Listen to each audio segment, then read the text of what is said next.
जब सत्यभामा ने तोलना चाहा श्री कृष्ण को मन की जगह धन से। आइए जानते हैं इस वीडियो में। यूँ तो भगवान कृष्ण की 16,108 रानियां थीं, लेकिन उन सब में अपनी इच्छा से श्री कृष्ण जी को पति के रूप में वर्ण किया था। उनकी 3 पटरानी थी जिनसे उनका विधिवत विवाह हुआ था, रुक्मणी, जामवंती तथा सत्यभामा। अपनी सभी पटरानियों में से भगवान श्री कृष्ण सबसे अधिक प्रेम सत्यभामा को करते थे। शायद इसी कारण सत्यभामा को उनके इस प्रेम और उससे अधिक अपने रूपवती होने का बड़ा गर्व था। उनके मन में सदैव यही विचार रहता था कि अत्यधिक रूपवती होने के कारण ही श्री कृष्ण उनसे सबसे अधिक प्रेम करते थे।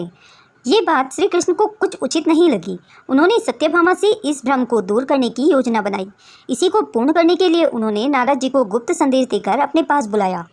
एक दिन घूमते हुए प्रभु दर्शन की इच्छा से जब नारद जी उनके महल में गए तो सबने उन्हें प्रणाम किया तथा यथोचित उनका सम्मान करके उनके सम्मुख खड़े हो गए।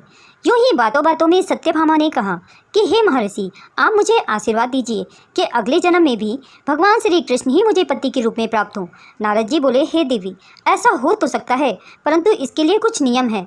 तब सत्यभामा ने कहा, हे महात्मन, ऐसा क्या नियम है, आप मुझे बताइए। मैं अपने प्रभु को जन्म जन्मांतर को पाने के लिए सारे नियमों का पालन कर सकती हूँ। तब नारद जी बोले, यदि कोई व्यक्ति अपनी सबसे अधिक प्रिय वस्तु इस जन्म में दान करे तो अवश्य ही वह वस्तु उसे अगले जन्म में प्राप्त होती है। तो अगर आप भी ऐसा चाहती हैं तो आपको भी श्री कृष्ण का दान करना चाहिए, तभी वो आपको अगले जन्मों में भी प्राप्त होंगे। तो फिर मैं प्रभु को किसे दान करूं? सत्यभामा ने नारद जी से पूछा।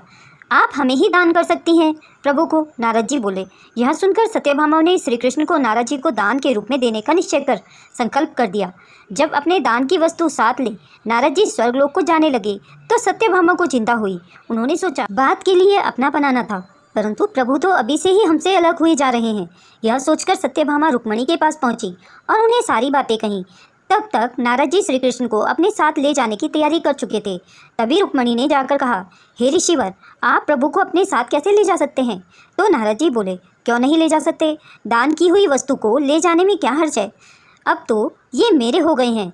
तब देवी रुक्मणी बोली, हे मुनिवर, परंतु मैंने तो प्रभु का दान नहीं किया है और इन पर जितना अधिकार सत्यभामा का है उतना ही मेरा भी है, इसलिए आप इन्हें अपने साथ नहीं ले जा सकते। इस पर नारद जी बोले, हे देवी, आपकी ये बात तो उचित है, परंतु सत्यभामा ने निधान स्वरूप मुझे दे दिया है, इस कारण से ये अब मेरे हैं। ये बात भी अनुचित नहीं है। तब सत्यभामा हाथ जोड़कर बोली, महर्षि, कोई ऐसा रास्ता बताइए जिससे मेरा वचन भी पूरा हो जाए और मेरे पति श्री कृष्ण भी हमारे पास ही रहें। नारद जी ने कुछ सोचा और बोले, एक उपाय है। यदि श्री कृष्ण के बराबर सोना तथा रत्न आप हमें दे दें तो हम श्री कृष्ण को आपके पास छोड़ सकते हैं। तब रानी ने खुश होकर तुलादान की तैयारी करने को कहा। तब तराजू के एक पल्लड़े में श्री कृष्ण को बैठाया गया तथा दूसरे पल्लड़े में रानी सत्यभामा ने अपने आभूषण चढ़ाने शुरू कर दिए। धीरे धीरे रानी सत्यभामा का सारा खजाना उस पल्लड़े में चढ़ गया, परंतु वो तराजू का पल्लड़ा जरा भी नहीं हिला। यह सब देखकर श्री कृष्ण मन ही मन मुस्कुरा रहे थे। वहाँ खड़े लोग आपस में तरह तरह की बातें करने लगे। यह देखकर सत्यभामा ने कहा, यदि मैंने इन्हें दान किया है तो उबार भी लूँगी। यह कहकर उन्होंने अपने सारे पहने हुए आभूषण भी चढ़ा दिए, पर पल्लड़ा जरा भी नहीं हिला।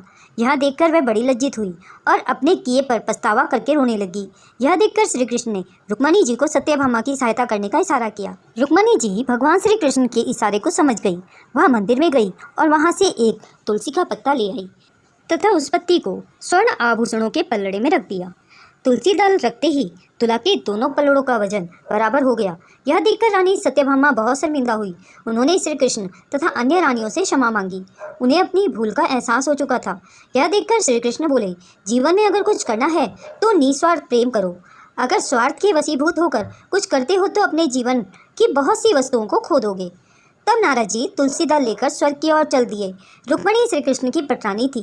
तुलसी के कारण ही वे अपनी व अन्य रानियों के सौभाग्य की रक्षा कर सके। दोस्तों, यह वीडियो आपको कैसी लगी कमेंट बॉक्स में ज़रूर लिख के बताइए। अगर आप मेरे चैनल में नए हैं और ऐसी ही रोचक कथाएं सुनना पसंद करते हैं तो मेरे चैनल को सब्सक्राइब करें। वीडियो को अंत तक देखने के लिए आप सभी का बहुत बहुत धन्यवाद।